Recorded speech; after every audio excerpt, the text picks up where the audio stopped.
Sam Wilson here, Sam's Antique Motors. It's too damn cold to work today, so I thought I'd just do a real quick video to show you progress to date on the cab. Got all the heavy lifting done, all the patch panels are welded in, all those seams are filled and flattened, and yesterday I spent the day mocking up the front fenders, the inner fenders, and getting the doors lined up.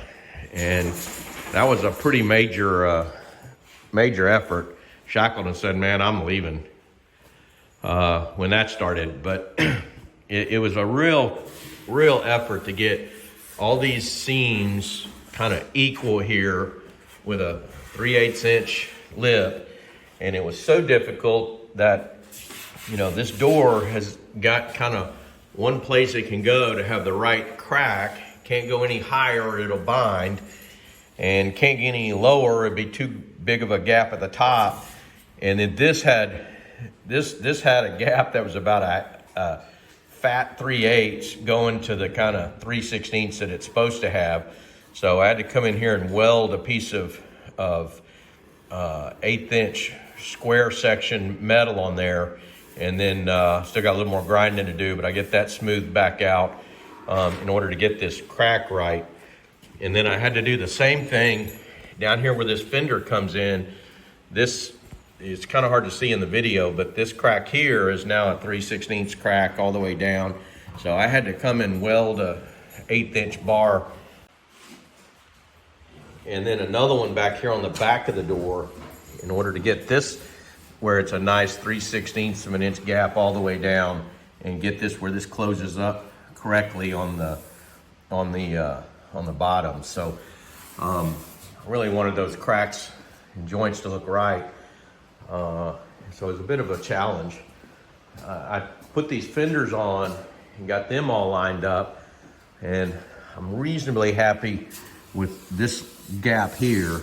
It's wider at the front than it is in the back, but there's not much I can do about that because what I did is I bolted these inner fenders on, and then I measured the radiator core and cut these boards to give me the exact dimension of the radiator core. It can't come in any tighter than this to close up that gap. I can shim it out, but I can't make it tighter. So I mocked all this up. I cross-tied it so it's rigid, and then I wound up putting a strap to just pull it slightly to get it exactly in the center where this would eventually ride. And then I've got the front fenders just kind of secured, holding here. They'll now hold themselves. But no, I bought new inner fender panels, and the only real issue, these seem to fit pretty nicely here. And no problem. The only problem I had, which I'm glad I mocked this thing up first, is that this fender has the hole drilled that goes in this forward bolt. On this skirt, there was no hole drilled. So it was just mismanufactured. I checked every other hole, everything else is good, but this hole was not there. So I'm really glad I checked this first and got that drilled before I painted it.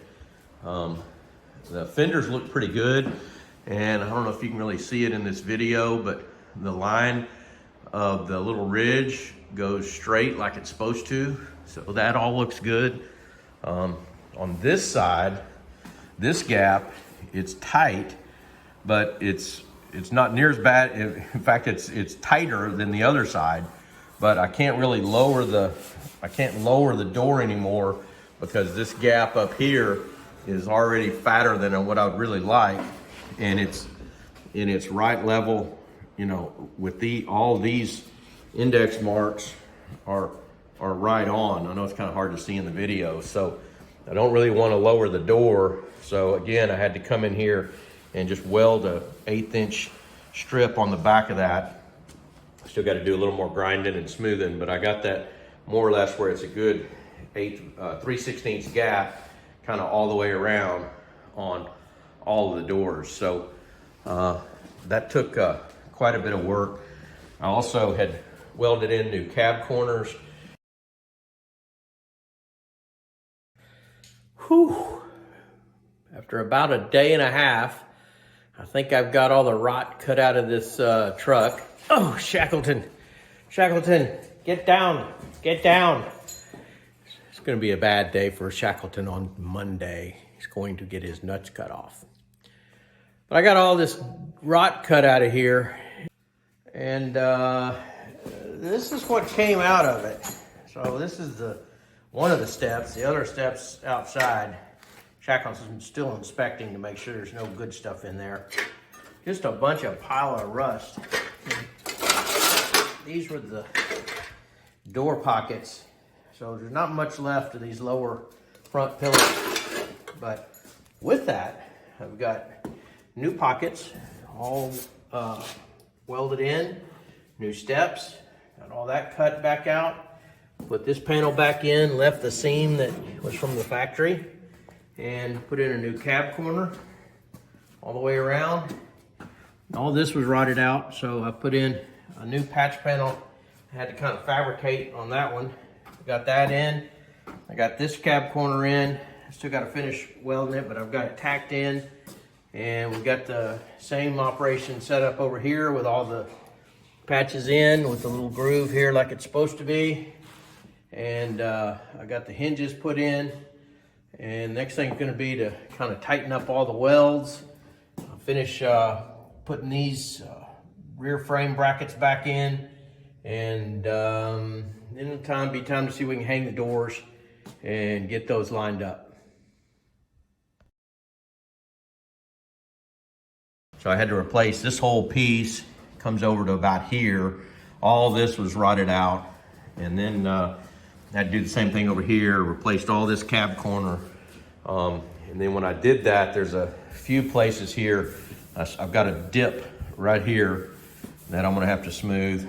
And then I thought this cab was really flat across the back, but there's just a little small indentation there, a little small indentation there, a little small indentation there. So I'm gonna come back in. I mean, these are all, if I lay a ruler on it, these are probably even imperceptible to a ruler. But I mean, it's gonna be a few mils thick. I might could even take it out with just high build primer, but I'm gonna just skim this whole thing and then sand it back down flat. I got one little bump right here. As soon as I primed it, you can again, this is, I mean, this might be 10,000ths. So it's really, really small. And I got one place here, it's imperceptible by the eye, but if you feel it, there's just a little bit of a ridge right here. You can see where the sandpaper, sanding in with a block, took off these two places here. So there's a slight hole right in there. So I'm gonna work on that and get that cleaned up. That's my block. I put a block in there, cut exactly to the thickness of where that's gonna eventually get held out with the striker. I came in and I rebuilt the whole bottom of this door. So all this bottom side, I cut this whole door off right about here. On both sides, I kept this door pocket, so I came in here and cut down, so I preserved this door pocket, rebuilt this whole front hinge pocket. That was a complete mess. Rebuilt all that, put in the new steps, welded all these in, smoothed all this piece here out, rebuilt this whole back end. And I preserved, there's supposed to be a line right here. It's flat on this side and curved on this side, so I preserved all that.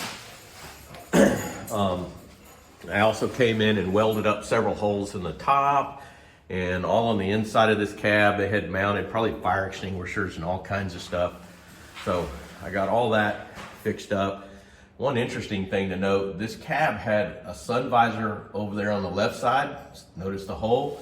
And there's no hole from the factory on this side. So this truck came equipped with only one sun visor. But bottom line is, I got this all done. They had welded up some nonsense on here, bolted in probably an extra mirror. So I welded that in and I filled that.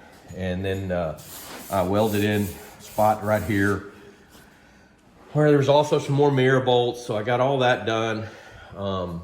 And then I smoothed a lot of pieces on this firewall. I got all that smoothed out. So the cab is for the most part ready with another shot of high build primer, and then I'll wet sand that with 320. And Shackleton, get down. This is Shackleton. He's grown from the lovely little 8-pound puppy to a 70-pound puppy. What do you think, Shackleton? He's disinterested. So anyway, this is pretty much ready to go to the kind of final stages of body work, and then we'll start putting some color on it. Download the Resto-Rat app today to begin managing, tracking, and documenting your restoration project.